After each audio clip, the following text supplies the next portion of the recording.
What is going on YouTube and y'all squad? It's your boy Yocrates. This is your review for Real Housewives of Beverly Hills, season 14, episode 7. Y'all did not get last week because trust me when I say under the weather, my voice was going in and out. Barely was able to give y'all the panel last week, so please forgive me. But we're back. And before we get started, don't forget to be back here tomorrow at 7 p.m. Eastern, 6 p.m. Central for the Real Housewives of Beverly Hills edition of the Whether You Like It or Not panel. We will be short a few people because of prior, what do you call it, engagements. But still, come through, and we just got to get our foot in with just a different show. So, with that being said, we pick up where we left off with Cal and Dorit, um, going at it, and even in the midst of the conversation, because I didn't speak on it last week, obviously.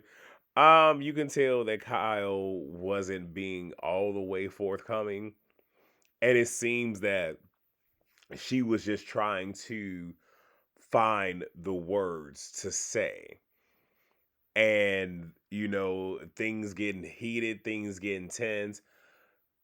Kyle with the veins popping out of her forehead, it like for where it was going, I don't feel Kyle should have been that defensive, and you're only going to get that defensive when you know that you are up to like no good.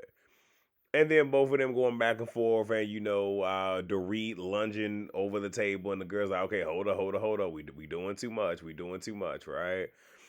So yeah, the girls calm that down. Garcelle asks a poignant question, and it was, "Did you know they were texting each other before?" And Dorit was like, "No." And I kind of wish Garcelle would have went further into why she asked that question, but then just asked, okay, well, how is everything going? Like, are you okay? Now, given the fact that she was just on 20, probably not the question to ask, but I get it. Dorit's whole thing is, so now after 2.5 years, you want to try to get to know me, you want to try to ask me this type of question right now. Are you serious? I get it. I get it. I get it. I get it. But I wish Dorit would have said, ma'am, look, after 2.5 years and what we've been through, we don't even need to even attempt this. Because based off of our history, I can't tell if this is genuine, nor am I trying to, feel that. But and I wish Dorit would have said that rather than just, oh, really now after. But again, people mad and they feelings and whatnot is what it is. Dorit and Erica go outside. Dorit leaves. You have Bozma trying to defend Dorit to the table primarily with Kyle. And that's it. So now we get to Kyle and Sutton. They're at Sutton's house, doing like a little country club tennis type of thing, which is very nice. Beautiful, beautiful thing. I mean, hey, wish I had. Let me not say I wish, because I don't envy anyone or covet. But I mean, hey, it would be nice, to have a nice estate to where gotta. Okay, well, I say have a tennis court in the backyard, but okay, y'all, we really not playing. We ain't playing sport. Okay, your boy don't do sport. What I'm saying is, have something in the back to where we could do stuff and whatnot, but whatever. Kyle says she hasn't lost it in a while. The last time she did it was when she was in New York with Camille. I believe that was season 2. And Kyle's whole thing is with the veins popping out of her forehead, which we did see them, but they wasn't as pronounced as they was in last week's and this week's episode. Garcelle joins them. Kyle first said that her first call of the day was to Mauricio, and they're all shocked because it's like, that's the first person you called today? And I guess that was to have the conversation about what happened the previous night. And we find out that, PK is having a hard time. And she had revealed to Mauricio that, her and PK can no longer be friends. Now, that is a bit of a stretch. Because again, I don't think that is ultimately what Dorit was trying to get to. And I'll just say this right here where, like, because again, I don't want to forget this. Never been married, but like I said, been friends with people who are married. And in the course of, being cool with one and, getting to know the other one and building somewhat of a friendship. Maybe this is a story for a whole nother day. But building somewhat of a friendship, right? And I'm gonna be honest. Like again, the guy in the relationship, like that's my friend. His wife, got to know her because of an extension of him. But it was one of those where I had a relationship with each one independent of the other one, had talks with both of them, and it's been times that the other one came to me about the other one, and having to talk to them in such a way to where I'm keeping the confidence of both parties and trying to use the information that I have without giving away too much and trying to nudge them in a way to where they can come back together. But what they share with me is what they share with me. And even when they would, have they knockdown dragouts, I don't betray the two. But in an instance such as that, my loyalty would always be to my friend because, I am the closest to him. It's just I built a relationship with his wife, right? So if it were to happen that they're still together, but if they were to ever get a divorce, I would, so I like it pretty much, I would cut off his wife, but that's only because I don't have that strong of a relationship with her, especially with recent things that have gone on over the years. But you know what I'm saying? But if I did have it to where I had a strong relationship with both, I would have to let both of them know individually, hey, I'm going to continue to talk to the other one, boom, boom, boom. Let me assure you that this will be the left and right limits of my conversation with that other one. If that person has to vent to me, meaning stating the facts of what's going on, that's one thing. If it gets to the point where now we're getting into slanderous, derogatory comments, I won't stand for it. And I mean, that's just person. And I'm like that in friendships where people ain't getting along. Like, if you want to talk about what happened between you and that person, that's cool. But once we get to talking cash money, it's like, okay, hold on now, because I'm still cool with the other person. Let's not do that because now you're putting me in a compromised situation. I hope I'm making sense. So, in that instance, I do feel that Kyle could have reassured her that, hey, I've built a separate relationship with PK because we've all been so close for years. I understand y'all are going through it. I'm still going to have a relationship with him, and could have even said, is there anything that you want me to not discuss with him? Duh, duh, duh, duh, duh. If you're really valuing the friendship that you have, right? So hopefully that all made sense because I just went off on a tangent. But again, hey, when the show gives me something I can talk about, then ain't that we can talk about it, okay? Because we ain't doing that with Potomac. All right, look, we excuse me, we almost 10 minutes in. We pretty much done hit the 9 minute mark, and I still ain't even done with my notes. Okay, so that lets you know something. Plus, also, I have to give y'all a little extra because I didn't do last week. All right, where am I in my notes? So Garcelle says she will be upset as well, because they're also because they're both like all parties involved pretty much are angry when it comes to their respective husbands. The only difference is, with Dorit's situation and my situation, mine's involved infidelity, hers didn't, but still, when it's that type of hurt, you don't want your close friends having these relationships with someone that you're not seeing eye to eye with, and things are getting nasty, things are a little bit volatile and whatnot. Then Kyle's like, yeah, no infidelity over here. Son's like, but I thought there was. Kyle pretty much shuts that down. Whatever. Again, Kyle is Capricorn, and look, again, I'm a whole Capricorn, y'all. It's levels to what I can share, okay. And like I said, if you at penthouse level with me, yeah, I'm telling you everything, but baby, everybody don't get there. And if it's somebody who only got in the lobby privileges, the conversation's only going to be in the lobby privileges. Saying all that to say, even if that was a conversation she had with Sutton, Kyle doesn't have that relationship with Garcelle, which means that if that was the case, she's probably not finna say all of that right then, right there. And again, that's the most I'm finna get Cal, because again, she a cap, I'm a cap. That's it. Um, let's see. Did I?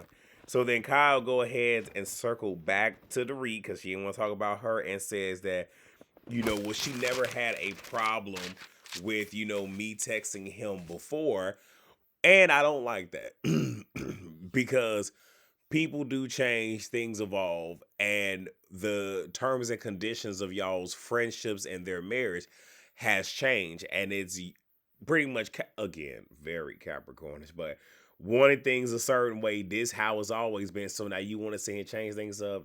Trust me, I know, I get it. But that's how she feels. So now we get Erica, Dorit, and Martin, the designer. Furniture shopping.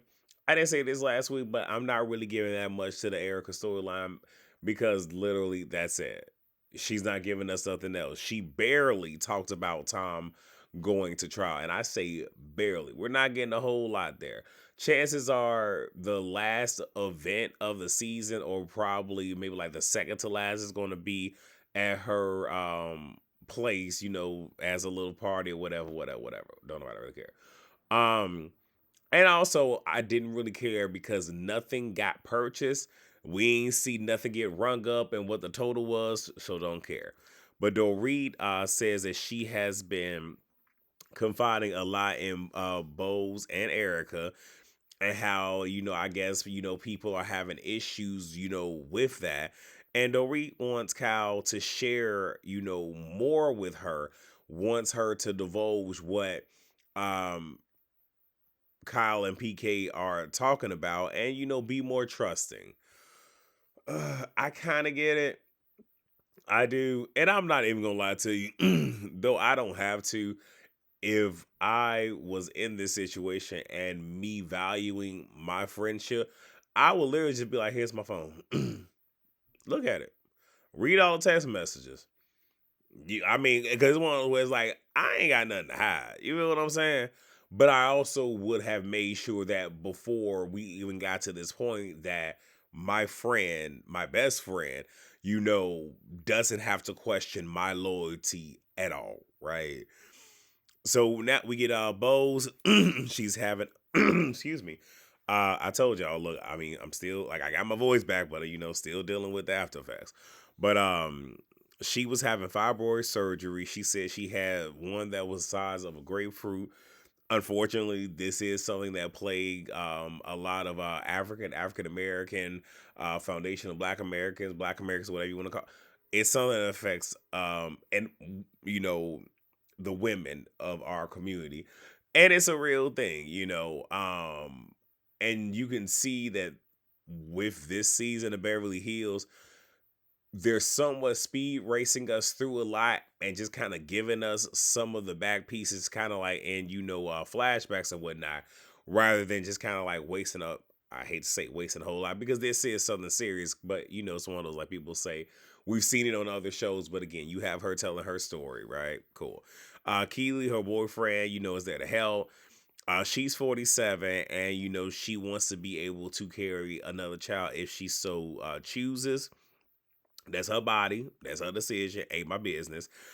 Keely is 47, and he wants one, two, three, and she is unsure if she cannot have a child if things will change. What I would say to Bose is that needs to be one of the next questions that you ask this man, where it's don't leave that up to chance, where it's, hey, I already have a child, I would love to have another one, I know you want one to three. He even said he wants to pass down his DNA, which him saying that really gave me pause because I'm like, I don't know. My antennas went up, but nevertheless, you want 1 to 3. You don't have any kids. We're moving in a certain direction. I need to know right now, definitively, if we get super serious and I'm unable to have kids, are you still going to stay around? Because if the answer is no, we can be friends and I can move on to something else. That is the conversation that needs to be had. Again, y'all know I'm very straightforward, direct. Unfortunately, I treat a lot of things like business. But again, I look, time is finite. We don't get it back. I ain't trying to waste yours, and I damn sure don't want you wasting mine. I'm just keeping it a bug, all right? Okay. Um, let's see. So 4 hours later, she's back home. 5 hours after that, Kyle stops by. She wants to make an effort with Bozeman, and it seemed like this episode, a lot of people are trying to make an effort with Bozeman. I would just say, I would feel a way where it's so I've been a part of this group for how long, and you haven't tried to make an effort. Now that I've had surgery, and you feel that I'm somewhat isolated from Dorit, now you want to try to sit here and make an effort with me. Again, I know I'm very cynical about how I see things and jaded, but I'm just sure. So Kyle is upset with Dorit because she feel like Dorit was trying to paint this picture as if Kyle is being inappropriate with the text messages that she's sending to PK. And Cal says, Dorit keeps things close to her and didn't tell me everything, which we even saw a clip of, her even saying like, I don't even know if we're going to make it, but you're trying to make it seem as if you had no idea, no inclination that there was trouble in paradise. I miss me with it. And Dorit, we find out, is upset that, Kyle isn't willing to show the text messages. But this is also one of those where I'm going to need for Dorit to just be an adult and just say that. Because now we're playing telephone with the message where she could easily say, I feel a way. It's just something about you texting him that is making me feel uneasy. Can you show me the text messages to put me at ease? At the same exact time, I did preface by saying I would do it just to put my friend at ease, but I would make sure they would never be put in that situation. But if I were to ever feel as if you don't trust me and you're calling my character into, if you're questioning my character, oh, it'll be one of those where, oh yeah, and it with this particular instance, you can see my phone, you can see my text messages, but no, the friendship doesn't exist after that. Because if you really think that, again, it's not even trying to play in somebody's faces. I've already said I would have been forthcoming with that off rip. But if this is how you're going to come at me, yeah, you can see it. And once you see that there was nothing foul going on, bet now you can go ahead and find you another friendship. I'm sorry, I'm just the type of person. I done told y'all I ain't all the way there. So then Cal brings up, Dorit saying all this, but there was memes and everything going around about how she was, inappropriate with, Mo. So I'm not trying to hear, and it's just like Cal, one thing ain't got nothing to do with the other, sweetheart. Again, I see what you trying to do. It ain't working, baby. It ain't working. So we get Sutton, Garcelle, and Kyle. Sutton wants to do something special for Erica since they didn't do anything years ago. So they go to Erica's. Erica really does look shocked. And I think it's more because she even said she was expecting to just be with Kyle. But here comes Garcelle and Sutton. And they're even gushing over her having a lemon tree and how they're real plump and all this other stuff. Taking it, and I mean, hey, it's something, it's nice, it's cool. Like I said, honestly, I would love to have a place where I can have, fruit trees that are native to Illinois that can grow in the various climates that we have in Illinois, and literally just be able to walk out into my backyard and just, pick, fruits and whatnot. Side note, like I said, my family's from Starkville, Mississippi. And one of my mother's cousins, we would always go down there, and she had plum trees in the back. And whenever I would come back to Illinois or back to Chicago, before coming back, I would always be gifted with some fresh plum jelly. Oh my gosh. But I'm saying, and again, bring it, Mary, but I'm just saying, like, I would love to have something like that. We'll see. We don't know what the future holds. But anyway, but yeah, so they take her out. She's blindfolded. And I'm even sitting here like, they better not be taking this girl to Chuck E. Cheese. They better not be taking they didn't took this girl to Chuck E. Cheese. But here's the thing, I was here for it. Now, mind you, Erica felt away. I feel they could have taken her to Dave and Buster's, you know what I'm saying? Or something like that. And honestly, stuff like this is decent for a reality TV show. Dave and Buster's, or going to laser tag, stuff like that, where it's you don't have to be so serious, where you're eating good food, having a good time. And honestly, I think they probably should just have like all the girls go to Dave and Buster's, or I mean, hell, if they want to, shit, dodgeball. I'm just saying. Um, so Sutton commends Erica, on pulling herself up. And Erica is saying that they all in some way, shape, form, or fashion are doing it. Erica doesn't want to be married again, nor does she want a legal contract. And I can believe it, especially her saying the legal contract, because I don't think it's that she doesn't want to be married. I think it's the legal contract and the fact that you did all this with your still husband, because I don't know if they're divorced yet, and you pretty much walked away penniless without a pinto. So you just didn't do it right. That's all. You just didn't do it right. Kyle and Sutton talk about, them pretty much having to be strong for their girls, being good representation. Kyle brings up, that, what is it? I says Kyle says communication is still there. With her and Mauricio, how things aren't bad, but saying, well, he really enjoys the condo life, this, that, and third. And then Garcelle, like they say that Garcelle says things they're thinking, but I also, again, Garcelle does ghost produce, so it's her saying what she is going to not necessarily create a moment, but bring that shock. Oh wow, that was just said. Cause she says, like, you can be whatever you want to be. If you want to be a lesbot, be a lesbot. If y'all know where that reference is, put it in the comments. And Garcelle is just like, what? Because Garcelle like, look, we women of a certain age. For the most part, our kids are grown. Come on now, stop playing. So Erica brings up her combo with Dorit, and Dorit wanting to see the text messages. Kyle shows them and says she would never show it again. And then she reads it, and part of what she read is that, she would never share what her and PK have talked about. And, Kyle whole things at this point, like, I don't want to repair things because, I shouldn't have to. And for her to say, I just saw the news, I see what's going on, anything that we've shared between us, da da da da, it's putting it out there like that. It does leave a lot to the imagination. And then it's the whole question of, so what have y'all been talking about? So it's, yeah. Because that one text message does seem a little wonky, a little. Because all she said is after the news dropped, that's what she sent. Then it's been nothing but memes after that. Whatever. So we get Bose and Garcelle. Garcelle brought Jamaican food, and Bose like, yeah, because everybody else brought flowers. You brought food, so good. And I get it, I understand it. And look, maybe it's me being Jewish and whatnot. Baby, don't bring nothing over here that's going to die. Please don't. If you gonna bring me flowers, bring it potted. And even then, I ain't got time to take care of it. Now, bringing me food, yes, yes, 5 times yes. Okay. So Bose gives her an update. Says that she had 10 fibroids removed and whatnot. And I'm like, oh my gosh, that is a lie. That is crazy. More power to her. Garcelle feels that, well, they start talking about Dorit.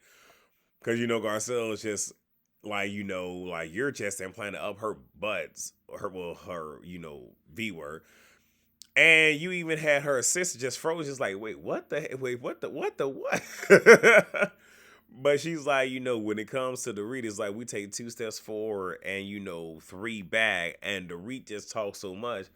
And we already know Bose's stance on that because she's like, hey, she like to talk, I like to listen. But she's like, hey, I came into the group and it's okay, look, she's going through this with her marriage. Her and her best friend, they're at odds, and it's let me just try to be a bridge to this woman. Understandable. And then, after that, Garcia just throws out, oh, yeah, we know about the text message, and pretty much just said, I'm just going to kind of like, somewhat summarize it. And, I haven't said anything and I never will. And it's delivering it that in such a way, such as that, without giving any other context and just highlighting that, even though that is the biggest part, is going to lead to something. Yes, this is Garcelle ghost producing because she tried to ghost produce when she said to Sutton, oh, because Kyle says that she texts PK. And that's what someone's like, yeah, she knows. And it took the wind out of her sails. So with this is you're bringing this to Bose because Bose is going to take this bone and take it back to the Re. And some way, somehow, it's going to come up. But Bose said to her, yeah, you need to bring it up. And I appreciate that from Mo's ways. I guess Mo's whole thing is, I see what you doing, and I'm not finna do your dirty work. You finna do it. But that's it. That's all I got. I done gave y'all over 26 minutes, so y'all see I had something to talk about. So I'm finna let y'all go. Make sure y'all come back here tomorrow. I'm about to go to bed because, yeah. So thank you all so much for watching. Please rate, comment, subscribe, and share, and I will see you all for the next video. Peace out.